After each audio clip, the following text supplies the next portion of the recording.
Pasal 20. Setelah keadaan di Efesus tentram kembali, Paulus mengumpulkan jemaat dan memberi dorongan kepada mereka. Kemudian ia mengucapkan selamat tinggal lalu meneruskan perjalanannya ke Makedonia.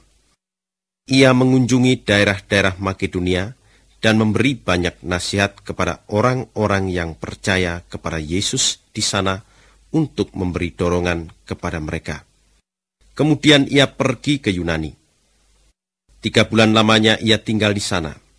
Lalu ketika ia sedang bersiap-siap untuk berlayar ke Syria, ada berita bahwa orang-orang Yahudi sedang bersepakat untuk membunuhnya. Oleh sebab itu, ia memutuskan untuk kembali melalui Makedonia. Sopater, anak Pirus yang berasal dari Berea, pergi bersama-sama dia. Begitu juga Aristarkus dan Sekundus orang Tesalonika dan Gaius orang Derbe, juga Timotius, Titikus dan Trofimus, orang-orang dari provinsi Asia. Mereka mendahului kami lalu menunggu kami di Troas. Setelah perayaan roti tidak beragi, kami berlayar meninggalkan Filipi. 5 hari kemudian kami berkumpul lagi dengan mereka di Troas. Di sana kami tinggal 1 minggu. Malam minggu kami berkumpul untuk makan bersama secara bersaudara.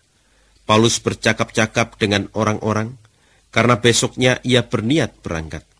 Sampai tengah malam Paulus berbicara terus.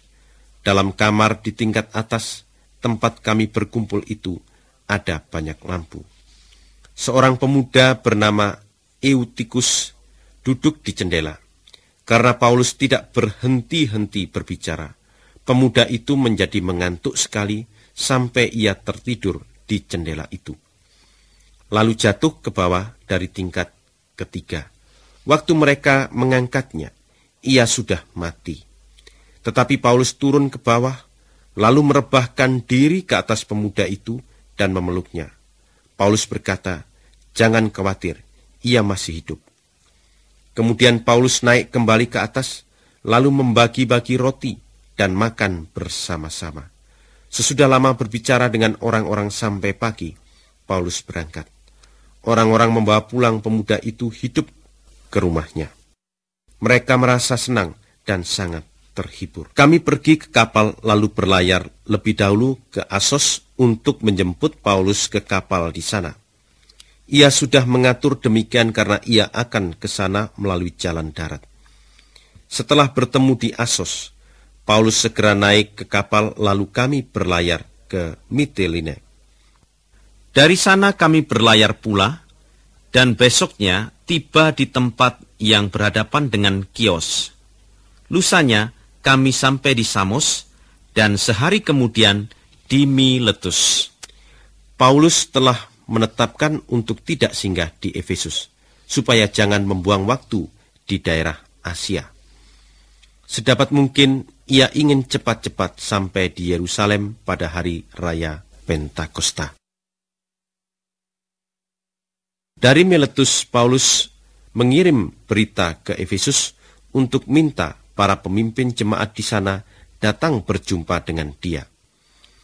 Ketika mereka tiba, Paulus berkata kepada mereka, "Saudara-saudara mengetahui bagaimana saya hidup selama ini di antara kalian sejak hari pertama saya tiba di Asia. Dengan rendah hati dan dengan banyak air mata, saya bekerja untuk Tuhan di tengah-tengah penderitaan yang kualami karena rencana jahat orang-orang Yahudi. Saudara tahu bahwa saya tidak segan-segan memberitahukan kepada kalian apa yang berguna bagimu. Saya mengajar kalian di pertemuan-pertemuan umum dan di rumah-rumah, baik kepada orang-orang Yahudi maupun kepada orang-orang bangsa lain. Saya selalu memberi peringatan supaya mereka bertobat dari dosa-dosa mereka dan datang kepada Allah, serta percaya kepada Tuhan Yesus. Sekarang untuk mentaati perintah Roh Allah, saya pergi ke Yerusalem, dan saya tidak tahu apa yang akan terjadi pada saya di sana.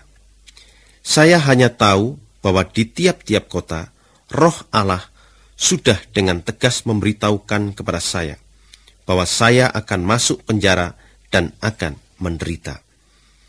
Tetapi saya tidak peduli dengan hidup saya ini, asal saya dapat menyelesaikan tugas yang dipercayakan Tuhan Yesus kepada saya, dan asal saya setia sampai pada akhir hidup saya untuk memberitakan kabar baik itu tentang rahmat Allah.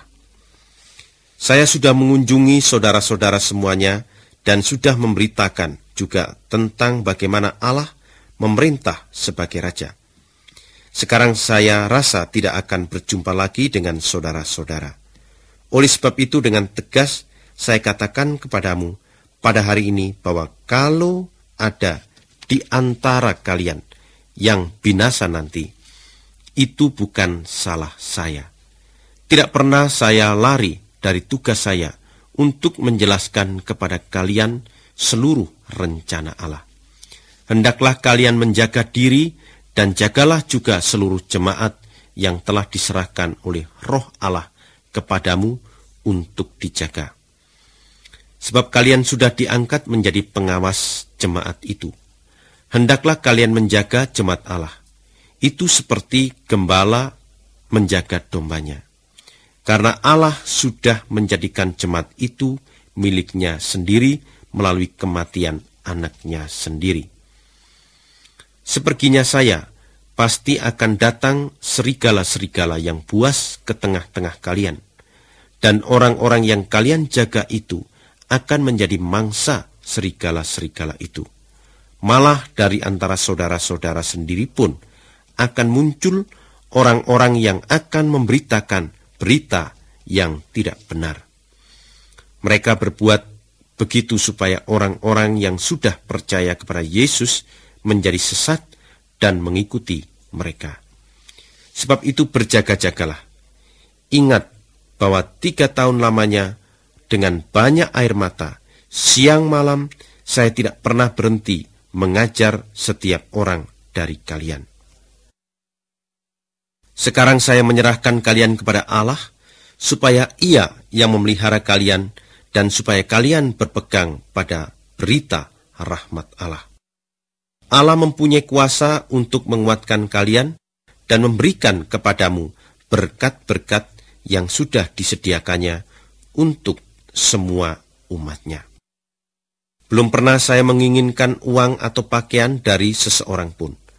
Saudara sendiri tahu bahwa dengan tenaga saya sendiri, saya bekerja untuk memenuhi kebutuhan saya dan kawan-kawan saya yang ikut dengan saya. Dalam segala perkara, saya sudah memberi teladan kepadamu bahwa dengan bekerja keras seperti ini, kita harus menolong orang-orang yang tidak kuat. Karena kita harus ingat akan apa yang Tuhan Yesus sendiri sudah katakan. Lebih berbahagia memberi daripada menerima. Setelah Paulus selesai berbicara, ia berlutut dengan mereka semua lalu berdoa. Mereka semuanya menangis sambil merangkul Paulus dan mengucapkan selamat jalan. Mereka sedih terutama sebab Paulus berkata bahwa mereka tidak akan melihat dia lagi. Lalu mereka mengantarkannya sampai ke kapal.